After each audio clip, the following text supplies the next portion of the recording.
Well, here's an artist the adults could get into at WSGN's playlist at number 18. The adults who couldn't stand the Beatles, the Rolling Stones, oh my God, they hated the Stones. Janis Joplin, oh my God, later on in the 60s, oh my gosh. She was a banshee from hell as far as those older people were concerned. But Al Martino, well, that's another thing. Very popular artist on the adult charts back in the 60s. Spanish Eyes was one of his biggest hits. He was in the U.S. Navy back in World War II. He got wounded at Iwo Jima. But 6 or 7 years later, he won first place. It was on the Arthur Godfrey Talent Scout TV show. He covered a song called If by Perry Como that landed him a record contract. It was an independent label called BBS in Philadelphia.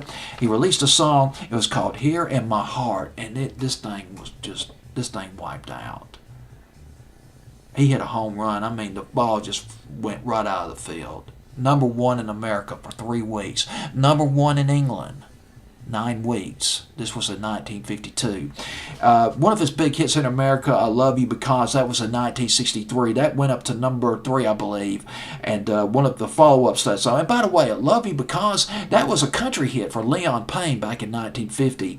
And one of the follow-ups to that song I'm going to play for you right now, Love You More, has sort of a little bit of a country flavor in there. Just a little tad, like putting salt on spaghetti or something like that, just a little bit.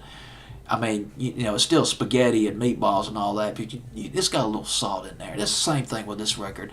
An adult, easygoing record, but a little bit of country sprinkled in. Al Martino at number 18 with Love You More, rather.